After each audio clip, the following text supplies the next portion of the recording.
Nah, karena syariat ingin memberikan keringanan kepada kita, bukan ingin memberikan kesulitan begitu. Allahu Akbar,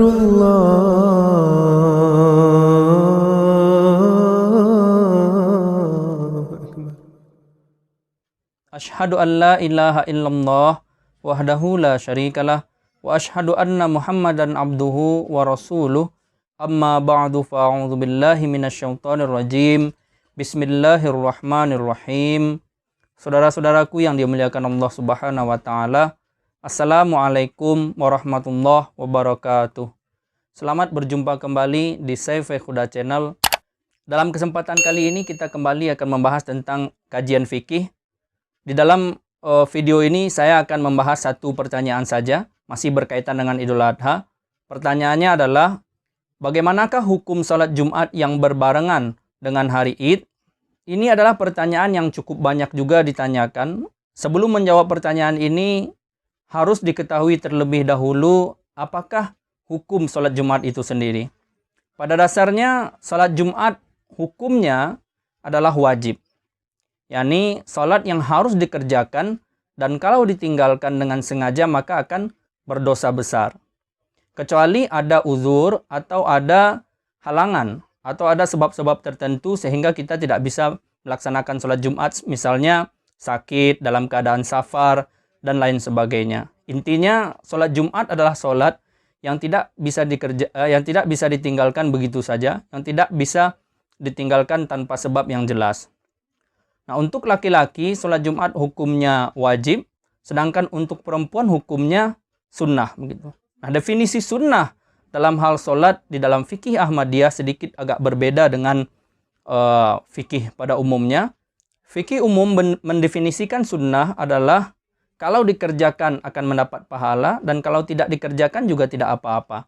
Tetapi fikih Ahmadiyah memiliki definisi yang sedikit berbeda di dalam penekanan pengamalan sunnah itu sendiri. Menurut fikih Ahmadiyah, sunnah jika diamalkan mendapat pahala, dan sunnah sedapat mungkin diamalkan. Nah, kita tidak boleh meninggalkan sunnah begitu saja, kita tidak boleh mengabaikan sunnah tanpa alasan yang jelas begitu. Karena sunnah adalah amalan yang biasa dilakukan oleh Rasulullah SAW, dan sudah sepatutnya kita berusaha untuk mengamalkan juga sunnah beliau. Nah, sekarang berkaitan dengan sholat Id atau hari Id yang jatuh pada hari Jumat, di dalam hadis kita menemui izin dari Rasulullah SAW terhadap para sahabat untuk tidak melaksanakan sholat Jumat ketika hari Id jatuh pada hari Jumat begitu. Sebagaimana di dalam riwayat dari Iyas bin Abi Romlah Asy-Syami, ia berkata, aku pernah menemui Muawiyah bin Abi Sufyan, dan ia bertanya pada Zaid bin Arqam, apakah engkau pernah menyaksikan Rasulullah SAW bertemu dengan dua hari Id, hari Idul Fitri atau Idul Adha bertemu dengan hari Jumat dalam satu hari? Iya, jawab Zaid. Kemudian Muawiyah bertanya lagi, apa yang beliau lakukan ketika itu? Beliau melaksanakan sholat Id dan memberi keringanan untuk meninggalkan sholat Jumat, jawab Zaid lagi. Nabi SAW bersabda, siapa yang mau sholat Jumat, maka silahkan.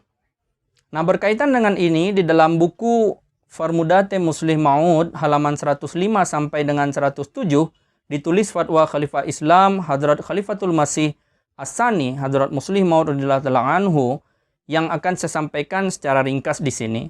Yang pertama, apabila hari Id, baik itu Idul Adha maupun Idul Fitri, jatuh pada hari Jumat, maka syariat mengizinkan untuk tidak melaksanakan sholat Jumat begitu. Nah, kemudian yang kedua, jika seseorang tinggal jauh dari masjid dan sulit untuknya kembali ke masjid melaksanakan sholat Jumat, maka dia boleh hanya melaksanakan sholat zuhur, yakni tidak sholat Jumat. Nah, karena syariat ingin memberikan keringanan kepada kita, bukan ingin memberikan kesulitan begitu. Kemudian bagi orang yang dekat tinggal dengan masjid, maka dia hendaknya melaksanakan sholat Jumat. Karena ini jugalah yang diamalkan oleh Rasulullah SAW. Jadi meskipun beliau memberikan izin untuk tidak sholat Jumat, tapi beliau sendiri melaksanakan sholat Jumat. Nah, ini jugalah yang diamalkan oleh para sahabat beliau. Nah, kemudian yang keempat, sekarang sebagai seorang Ahmadi, apa yang harus kita lakukan? Tentu kita mencontoh apa yang disunnahkan oleh Rasulullah Shallallahu Alaihi Wasallam dan para sahabat beliau. Sedapat mungkin kita tentunya melaksanakan sholat Jumat yang berbarengan dengan hari Id begitu. Nah, dan ini jugalah yang diamalkan oleh para khalifah. Karena yang perlu diingat adalah izin ini diberikan oleh Rasulullah Shallallahu Alaihi Wasallam kepada orang-orang yang benar-benar terpaksa tidak bisa sholat Jumat atau karena sebab-sebab tertentu tidak bisa melaksanakan sholat Jumat begitu. Misalnya tadi seperti orang yang tinggal jauh dari masjid, kemudian sulit untuk kembali ke masjid, kemudian orang sakit dan sebagainya. Nah, bukan berarti orang yang tidak ada halangan apa-apa bisa meninggalkan sholat Jumat begitu saja begitu. Kemudian poin yang kelima, lebih jauh lagi, Hadrat Khalifah Islam, Khalifatul Masih As-Tsani radhiyallahu ta'ala anhu bersabda, kita begitu beruntung karena Allah Ta'ala memberikan 2 Id pada kita, yakni Jumat dan Idul Adha. Dengan begitu Allah Ta'ala mengumpulkan 2 Id untuk kita. Ketika seseorang mendapatkan 2 roti cepati yang lezat, maka dia tidak akan mengambil satu saja. Dia akan mengambil keduanya. Kecuali kalau dia benar-benar terpaksa.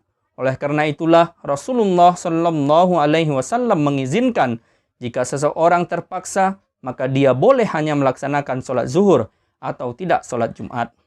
Meskipun begitu, Khalifah Islam Hadrat Muslih Maud radhiyallahu ta'ala anhu mengingatkan kepada kita bahwa orang-orang yang melaksanakan sholat Jumat tidak boleh juga menganggap salah orang-orang yang tidak melaksanakan sholat Jumat. Nah, begitu juga sebaliknya, orang-orang yang tidak melaksanakan sholat Jumat pada hari Id juga tidak boleh menganggap salah orang-orang yang melaksanakan sholat Jumat. Mereka juga tidak boleh menganggap bahwa orang-orang yang sholat Jumat ini tidak memanfaatkan rukhsah, tidak memanfaatkan kemudahan yang diberikan oleh Rasulullah SAW. Jadi kesimpulannya, kita sedapat mungkin melaksanakan sholat Jumat ketika Idul Adha atau Idul Fitri berbarengan dengan hari Jumat. Tetapi bagi orang yang tidak melaksanakannya, kita juga tidak bisa menganggap mereka melakukan suatu kesalahan karena syariat mengizinkan juga. Rasulullah SAW mengizinkan mereka, orang-orang yang tidak ingin atau tidak bisa sholat Jumat untuk tidak sholat Jumat begitu. Nah, mudah-mudahan dapat dipahami dan dapat memberikan manfaat. Wabillahi taufiq wal hidayah. Assalamualaikum warahmatullahi wabarakatuh.